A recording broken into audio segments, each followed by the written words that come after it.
The coach of the Indian women's hockey team, Janneke Schopman, as you know, has resigned. But the very interesting part is that her only detailed interview was given to Sandeep, that too at the airport. They had taken a flight from Bhubaneswar. They reached Delhi. He requested her for a chat, which she agreed, and it has some very explosive bits. Sandeep, before we start playing the audio recording of your interview with Shopman, what was your sense of her while you were traveling, and when you got off and had a chat with her? Did she seem beleaguered, anxious, irritated, angry? What were your thoughts? No, I don't think Shopman is the kind of coach person, human being, or whatever, who can get angry so fast. I mean, at the end of the day, you're dealing with somebody who's an Olympic gold medalist in a sport that I've even forgotten how many years back we won a gold medal. I know it's 1980, but I'm just trying to put something through here that, you know, she definitely seemed stressed out completely. She knew that she was at the end of a particular line she had been towing for a long time now. And as with coaches, I mean, you see in every sport. I mean, if you keep winning or if those particular important victories come through, then everything seems to be on a high, not only for the coach but also for the players, for the team, for the federation. In this case, Hockey India. But I think for a long time she had been probably feeling that she was unwanted. She was not the woman, as we say, that Hockey India, and especially even Hockey India is a divided house in so many ways, where the president wants her, but the rest of them don't want her. So I think that when she first spoke to the Indian Express, in fact, she had said that she felt unappreciated and this is not a country where women are appreciated. I think she didn't mean it in that sense, but what she actually meant was her her own personality and that clash she was having with either the secretary out there or with certain people in Hockey India or with certain people in Sports Authority of India, where because she kept saying that, nobody even replies to my emails. Now, for a hockey coach, a chief coach of a women's team or even a men's team, I think that is quite insulting when your emails are not replied to since you're Can I only a can I woman. can I ask you a related question, which is that you had several chats with the pretty successful previous coach Shuad Mahaina before he left for his home in the Netherlands. But and Mahaina had basically endorsed Shopman, and if I'm right, Shopman was working in close tandem with him, and she came with a lot of pedigree, like you were saying. And then Mahaina said that this is absolutely the right choice. In a nutshell, what has gone wrong? Is it because India couldn't qualify for the Paris Olympics? Yes, I think the qualifying was the straw, that breaks or broke the camel's back in a way. But it's a large amount of straw that probably came onto the back. Because I still believe that if India would have qualified, maybe she would have stayed on till Paris, but not beyond that. That much is 100%. At least as far as I know the sport and I know how Hockey India and certain people in that area function, it would have been very difficult for them to take her out just before Paris. But after Paris, I think she would have been intelligent enough to understand, irrespective of whoever offers her whatever, that this was not something that could be long term. And honestly, Arup, coaches, men's or women's, it's not, the history actually tells us that a long term coaching strategy or a tactical plan has been a huge problem for us, because for us it is mostly going from one World Cup to another Asian Games or from an Asian Games to an Olympic qualifier. And if something goes wrong somewhere, then we just jump the coach and then we bring in somebody else. You very you're apt when you said about Shoot. Now Shoot, is a good coach, but a smart man also. He completely understood that fourth is as far as he can take the team in Tokyo. And I think the team were distinctly lucky to have beaten Australia there. Now, luck plays a huge part for any underdog, for any team that is not supposed to be in the top four, top five, top six to actually enter the top four. And I think once Shoot saw that, he completely understood the game there. He knew that there is nothing beyond this. And even if he stays back, it will be 6 months, 1 year before he's again chucked out. So he walked away with all his respect and dignity and whatever. But I think at this, like you asked in the first question, I think what really hurts Shopman is this stripping of dignity that has come by doing this job. Okay. So let's listen in on the interview. The first soundbite from her is when you ask the question that why is Rani Rampal, the former Indian women's hockey team captain, still an issue? Why is Rani Rampal still an issue? Let's listen in to what she says. I think because she's still an issue because she has a lot of influence, and she, I think, played an immense part in India in women's hockey and development of it, and I always will agree with that. And the fact of the matter is, after Tokyo, I already told her, I think it's time. She was in, but then she told me she was injured, and she played Tokyo injured, which she then didn't tell our staff, or me or Short anyways. So then I gave her a lot of time to recover, and then it was always the case, I never gave her an opportunity to play, but the fact of the matter is she was injured, and she was injured for a long time. So I can only play her one game because the medical staff says she cannot play back-to-back in Pro League. And at that point we're playing Belgium, and she played the first game against Belgium, and I made a decision with my staff. I don't think she's good enough to play the World Cup and to Commonwealth Games. And that was a message she didn't want to hear, and she didn't agree, and that's her prerogative because she's a player and she can agree or disagree with that. But I supported her recovery, I supported her rehab, I even allowed her to be not inside campus and to not be with the team because she couldn't deal with all those things, which is a huge thing for me because if you're a team player you kind of need to be there. So then, yeah, she was fit, to be fair. After that, she was fit, she stayed fit, and I just didn't think she's good enough. And I know that's not what people want to hear. She can't run.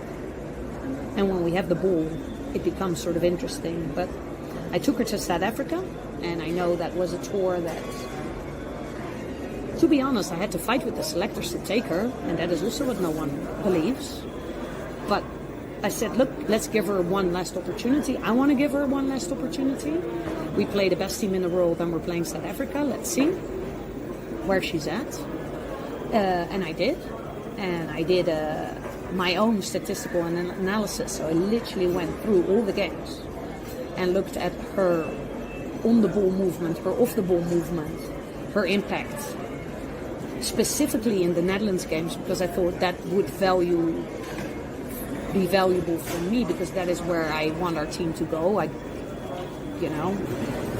And even, yeah, and to be fair, she was the least of our forwards, so I can tell you anything else or just that, and that was a statistical thing that I did myself, and I can back it up with numbers. And then I thought it was time, I know she would never accept it at that point. And we had another round of selections coming up, and then I had to make the very tough decision to not select her in the core group. And of course, you can say she's good enough to be in the core group. That is not the issue here. But if, for me, a player with her stature, I am not going to pick in the foreseeable future in the 18, because there's better strikers out there that can run more, that is required in the current international game, then I have the obligation, I think, as a coach, to make a tough decision, and I did. And I know she didn't agree, and I know she still wants back. And look, and she knows as long as I'll be here, she probably won't be. And maybe if the selectors say yes, then maybe yes. But at that point, it wasn't my decision. It was a selection commission decision, which involved 5 people. And I feel bad for her because I don't think she deserves this. And at the other hand, I'm like, you had the opportunity to bow out in your own ways as well, and you chose not to, and that's not my fault. That's not my fault. I gave you every opportunity to do it in a way you want. I think she can be a tremendous coach, and she doesn't want to be. That is fine. She wants to play, and that's also fine, but I don't believe that that is, for me as a coach, that she brings something to the team what I think the team needs. Sandeep, listening to Schopman, she is very, very articulate and there are no holds barred. The very interesting two lines that struck me was, on one hand, she says, like a typical European coach, she was not good enough. And then later on, she says, but I still backed her. She did not exit when she should have. She was given enough cues, and that is not my problem. With all your experience, do you see a contradiction in terms there? And has the Rani Rampal issue been hyped to such an extent that it may have also cost Schopman in some way or the other? No, it's cost her tremendously. I mean, it's just not Rani, but before we get into the Rani thing, I think thing needs to be made very, very clear is that Rani Rampal is a tremendous player, hugely skilled, hugely talented, and what she has done and given to Indian hockey, not many women hockey players have done that, and I think her contribution will go on for generations. I mean, she is a massively big inspiration for a lot of people, but so is Sardar, so is Pargat, so is Dhanraj, so is Pritipal, so is Balbir Senior. So are so many players who across the spectrum in hockey, and we keep talking about cricket also as to how many players kind of tend to stay on beyond their date that they should be. I mean, one of the biggest names is, of course, Sachin Tendulkar, amongst so much controversy that had happened when half the cricketing fraternity wanted him to retire, half of them wanted him to continue. So I think somewhere those kind of examples fit in with the Rani episode. And when you have a coach who comes in from Europe, where you are just called in and you are just very simply told that you just need to go. You can't continue beyond this point because that's what the numbers are showing. That's what data is showing. That's what analytics is showing. That you're coming back onto the pitch when you are up front is not helping the team because your fallback has become slower. I think that's where certain players, because of this huge aura that has surrounded them, or basically so many players also coming up and saying ki Rani, no, you should continue for another 2 years. I think all of that got to Rani, and also in a way it seeped into the team, and that became a huge problem for Shopman because you can you can keep trying with the team, you can keep experimenting with the team, you can bring in juniors, but if you've got one player who's not supposed to be there and half the team knows it, then it becomes a big problem going ahead. And that's exactly, I think, became probably Shopman's biggest bugbear out there.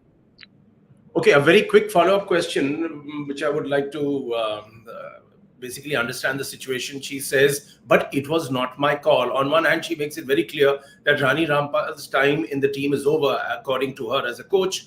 And it's a very strong voice that she had. The other point is she's talking about a selection commission which had a panel which had 4 to 5 other panel members. Do you really believe that they would have overruled Schopman, or they backed Schopman, or were there some kind of discord? No, I think when the numbers are given there, and let's understand, this is not 30 years back, or this is not like 20 years back when there were no data analytics or numbers to put on the table for a coach to tell the selection committee that see the numbers, these numbers are not adding up. I think that goes for every player today because that's the reason why you have three member, 4 member, even a 2 member data team that actually understands numbers, and they understand because they know how much a player is doing on the field, and that comes back to the coach and that goes to the selection committee. So when she says that it was not her call, yes, the first call is always hers, and then it goes to the selection committee, and then selection committee will ask, okay, can you back it up? So she backs it up, and if the selection committee is convinced that yes, the coach is saying the right thing, they will of course back the coach, and I think, not think, but I do believe and I completely agree that they backed the coach in the right sense. And I don't believe that Rani Rampal was good enough to go to Paris. And listen, if you're not good enough to go to Paris, then why are you? Then what are you good enough for? For the A team? No, Rani Rampal is too big a player for her to understand that, okay, this is my moment. I have done my moment. I have taken India to Tokyo Olympics. It was her goal that took India to Tokyo. Let's not forget that. But at the end of the day, she herself should realize Tokyo was fantastic. I have finished fourth, and now let me just go out with some grace, a lot of dignity, a huge amount of respect, and the whole country is going to applaud. That doesn't happen with a lot of players, and I think today what we see is because of all of that. Okay, let's listen in on the second soundbite. And your question was basically on Rani Rampal's influence on the team.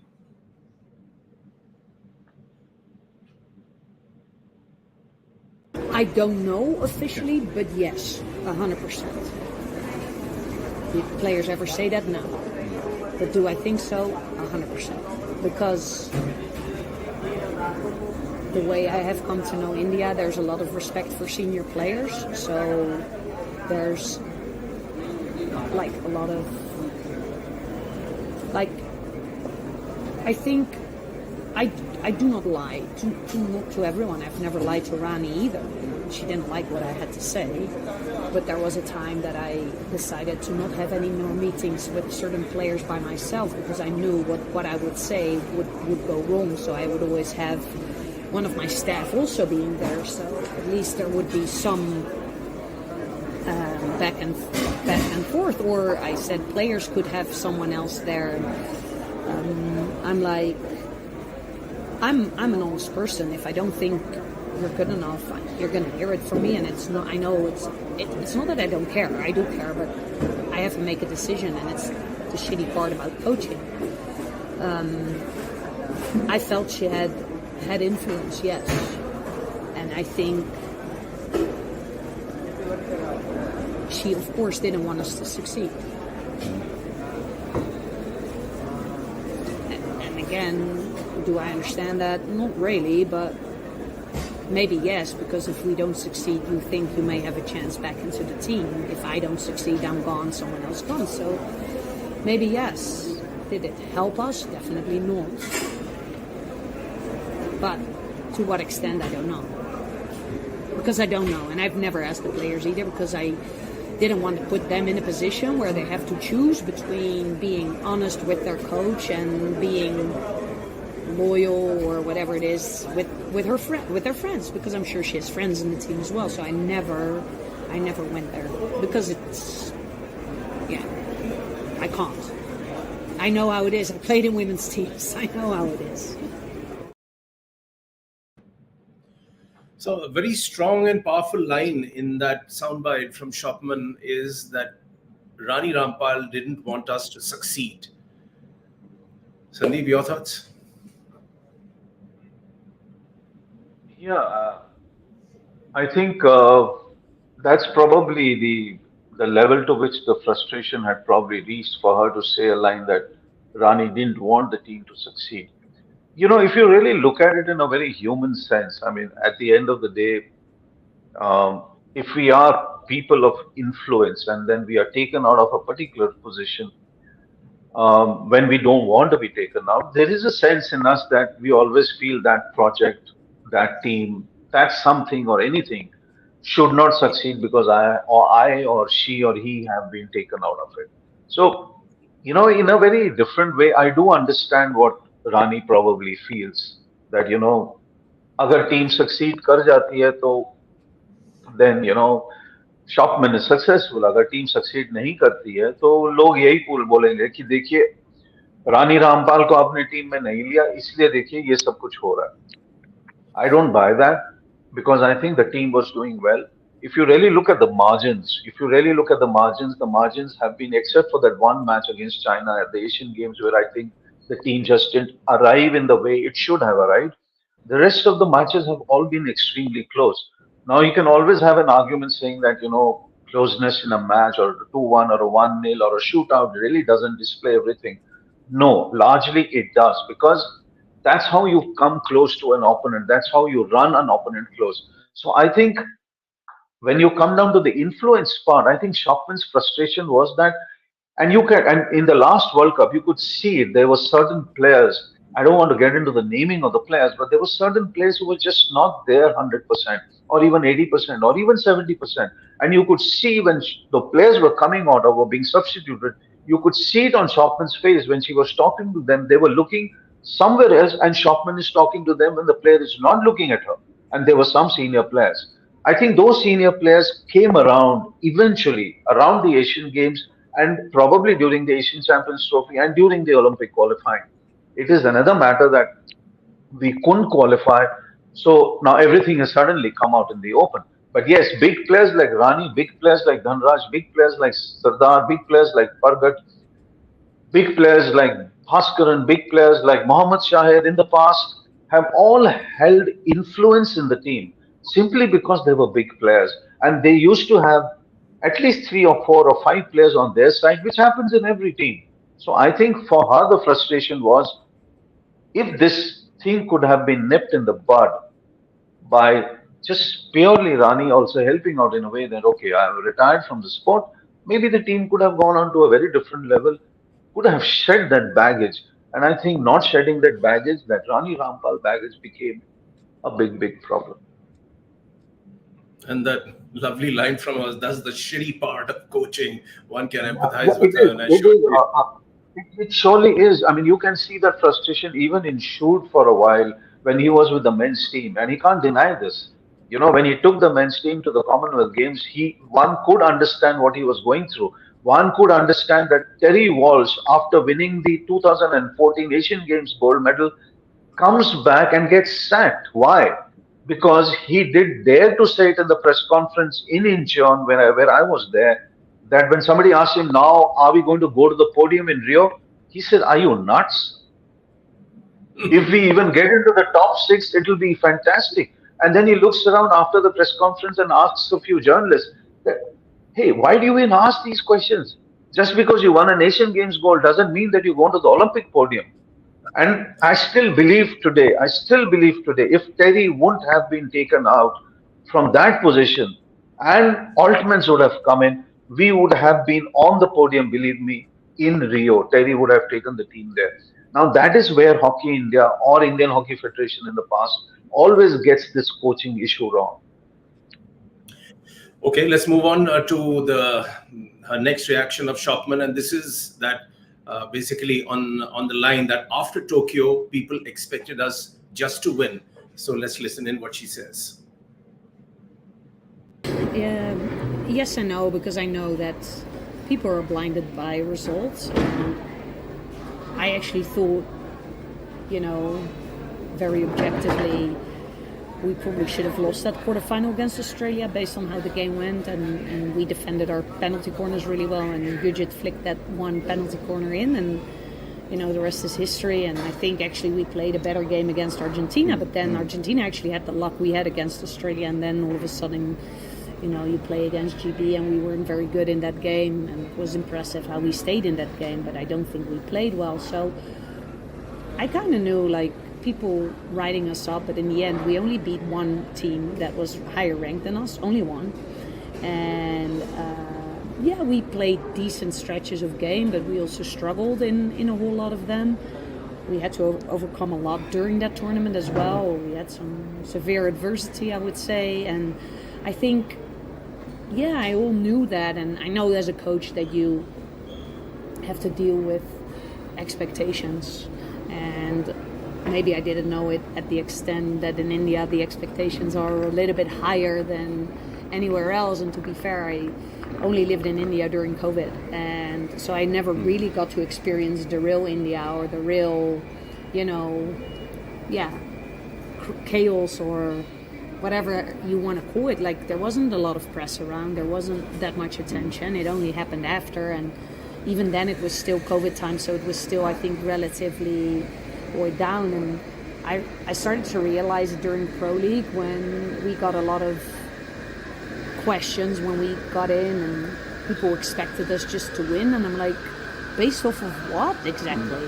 Of our fourth place in Tokyo? That's not a representative of where we are at all. And I think, I never really care, for the lack of a better word, of what other people think, because I know where I think we are, and I say that to the players, and I care what they think, I care what they want.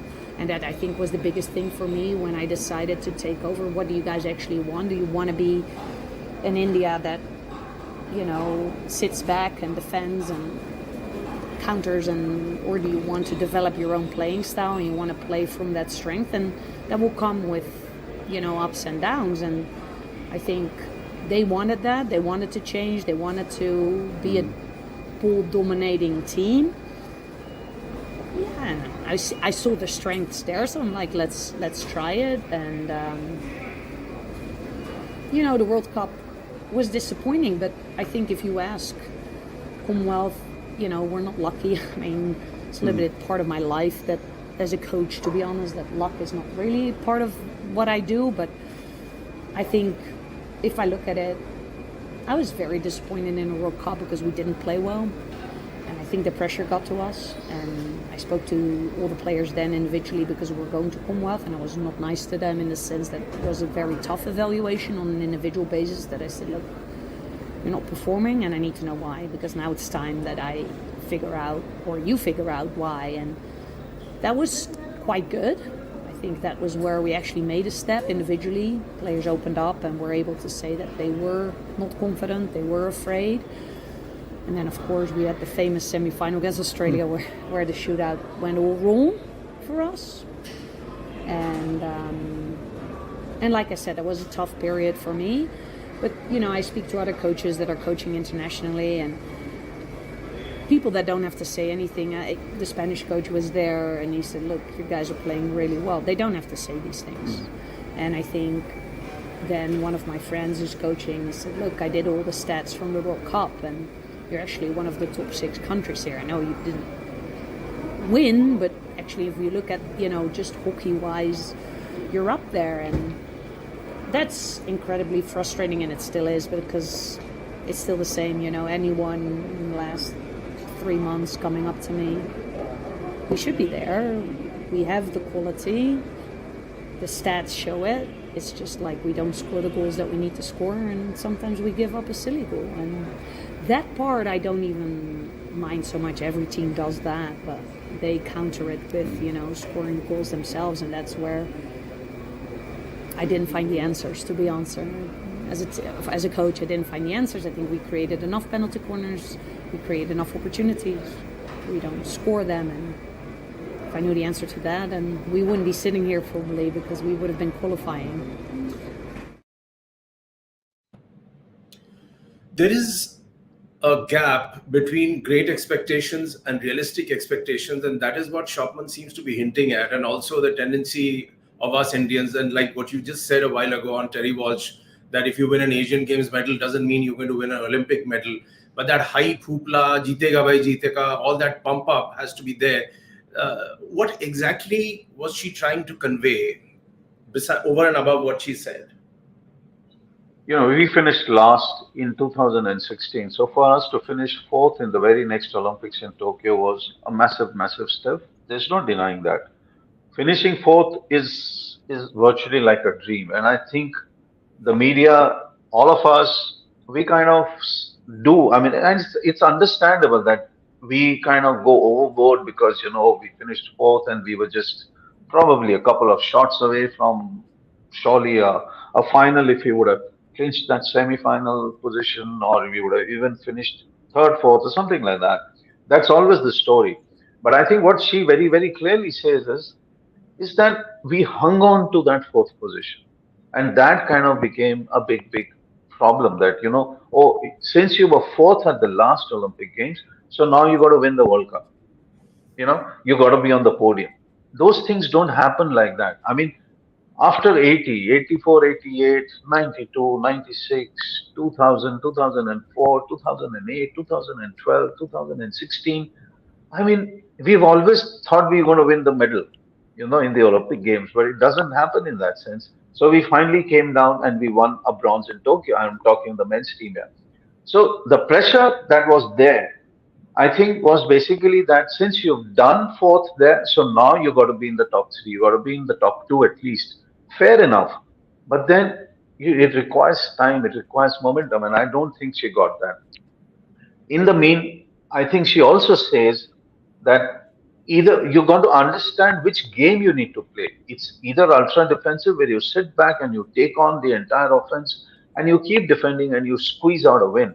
I don't think Shopman is that kind of a player. I don't think she comes from a country where she's played top notch hockey, where everybody can defend because it's a very, very attacking unit, the Dutch side. And I think if you really see after she came in, and if you see the ACT, if you see the Asian Games, if you see the Olympic qualifying, we are constantly attacking. And that is such a great sight to watch, irrespective of the fact that we didn't qualify. We were just a second away. We were just two shots, one shot away from qualifying. Would we have said, Shopman, you are the greatest coach if we would have qualified? I don't know. Because at the end of the day, you also need Hockey India to weigh in and say that, yes, we do believe that she has done great work and we want to continue with that irrespective of the result. I think those are her first frustrations at this moment. Shopman next explained her reasons about why she wanted to resign, and subsequently she did resign. So let's listen in on what she has to say. I care for the program. I really do.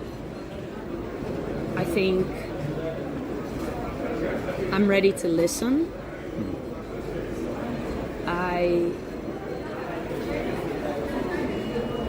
I think if they need someone to find someone, or like I said, I'm willing to listen. I think it depends on what would change, if anything would change, because I am a woman. I am someone like, for example, in the last 3 weeks it has happened where I send an email, then to be fair to Dilip, he intervenes, so people have to listen now to me, so I submit my plans for the next year, and then I see the program being sent aside, so I don't get a response. And then I see the program sent aside, and I respond and say, the changes I wanted are not in there. Can I ask why not? And can I ask who decided to not do it? I just want to know. No answer. No answer. 3 days later, I send another email. It's just, I would like to know. Because my reasons were, I think, very valid for why I wanted what I wanted in the next couple of months, year. I even explained it in person to Herman as the high performance director, and no response. So how can I work here then? How can I work here then if you don't even dignify me with a response to my email? Because the answer could have been, Dilip made the decision. The answer could have been, I don't know who made the decision. Herman made the decision. Because of this and this and this reason. Okay. Because, for the lack of a better word, I actually don't have a problem with authority. I'm actually a very disciplined person myself. I come from the Netherlands, and if you ask my sister, or actually my sister's husband, how we have been brought up by my parents, we follow the rules. I follow rules. I'm a rule follower. I don't like breaking rules. I get scared. But if you ask for my opinion, I have a lot of ideas. I think they're good because that was who I was as a player. So yeah, I get upset when you ask me for something and I give it to you and then you blatantly discard it. Why? I have very good ideas. I know I'm right. Tell me then why you should be right. I have no problem with that. If you convince me of something better, be my guest. And if you are my authority, also fine. I'll listen. Because you're the boss, not me. And then I can live with that. But the fact that you're not even willing to tell me why or tell me who, then like I said, I worked in construction a lot, and I actually helped my colleagues also, I never had an issue because I would go to my CEO or I said, this is happening, this is why, this is what I think should happen. And then he would say, not happening. And I would be, huh, why not? And I was like, because of this and this. Okay. Shake hands, walk out the door. No, I have no problem. I really have no problem. Because I understand how it works. I understand I can't get my way. But if I have very, very good ideas and you don't even want to entertain it and you just chuck it away. I have had sent proposals for who we should play and why, when we should play and why, when the domestic tournament should be held and why. And I would gladly support it and I would gladly send my players. How you should set up the domestic tournaments, how you should do selections. No response. Not interested. It is very clear, Sandeep, that she was hounded, and how can you not respond to the mails of a coach, which is again a very ridiculous situation. She clears Dilip Tirki. So my only question before we wrap up is that who is she talking about? Who is the person responsible who created a situation where she feels unwanted, she's denied the dignity, and this is so ridiculous that you're not responding to her mails, to her programs, and just tossing things around? This is a sorry. This is something that happened in the past with almost every foreign coach. But yes, when it happens to a men's coach, they can still go around it. They'll probably have some friends here or some friends there. But for a woman coach, I think it's extremely difficult. I think Hockey India needs to own up. You also explain it to me. I mean, with all your experience, you got a Bholanath, the secretary, who, in my opinion, and this is my belief, and this is a very strong opinion. I really don't think he understands hockey to the level that Shopman understands. Okay, it is not something that Bholanath or somebody else needs to do, because their job is something very, very different, which is facilitating the way for a coach to be comfortable to at least give the coach, he or she, whatever they want, even if it is not 100%, give them 70, 75%, and then mark it out that okay, these are the successes, and then you get this, and then you get this. But if you actually see them interacting, and I can't even imagine a Bholanath sitting down with Shopman and talking hockey and talking about success and talking about taking the team forward. So obviously, men like him always require somebody who will also, play the joker once in a while. अरे छोड़ दीजिए ना, क्या फर्क पड़ जाता है, अरे कल कल कर लेंगे, परसों कर लेंगे. After hearing her, do you think she's the kal kar lenge, parso kar lenge, tarso kar lenge, agle saal kar lenge wala types? I don't think so. And there is when Dilip should have probably stepped in. Dilip did step in. If somebody has saved Shopman from getting sacked after the Asian Games, it was Dilip Tirki. But at the same time, I think a president needs to say a little more. A president needs to be a little more public with his views and not allow his secretary to be speaking to the Times of India when the president has not yet uttered a word on Shopman. I think that itself is shocking, because that's not how a federation runs, honestly. No secretary can go to any newspaper in this country or a website and just talk of whatever they want about a particular coach without even Dilip Tirki having a word. Now you weigh in Dilip Tirki's stature in the sport and Bholanath's stature in the sport. Who am I going to believe? A Bholanath talking about hockey, or Dilip Tirki talking about hockey, or a Shopman talking about hockey? I think my answer is pretty obvious to people who are probably listening to this or not even listening to this. It is very, very clear that the divisions were caused quite a long time back. I think it is extremely sad to see a coach like Shopman walk away, because whenever I saw the team, whenever I saw her with the team, you always felt good. You rarely get an occasion where a coach and a team gel. And these are those very few occasions that I did feel that if this woman remains with this team, at least till the next World Cup, I think we probably will go up till at least the top six. And I still realistically believe a top six in today's hockey, in today's modern hockey, is a massive, massive step to be included in that. And I think Shopman was going the right way. In so many ways, I think the Federation has a lot of answering, which I know they have never done it in the past, and they'll do it in the future. But I do feel sad for Chopin, and I also do feel a little for Dilip Tirki because I think it's time for him to stand up and own what the Federation didn't do or did. And a very quick, uh, and we need some input from you. That is there a parallel between how wrestling is being destroyed by the Brij Bhushans and the Sanjay Kumar Singhs on one hand, and somebody like a Bholanath is now destroying hockey on the other? Is there some kind of parallel? Of course, there is. I mean, what is a player frustration? A player frustration is when the Federation doesn't listen to them.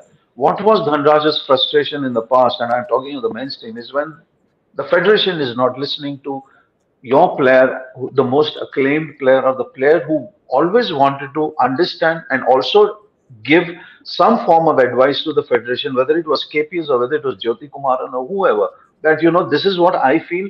So instead of saying that, no, your views are not supposed to be taken, you need to take those views. Whether you want to do that or not is something else. And I think you can see it in the Wrestling Federation right now. You can see it with the wrestlers out there.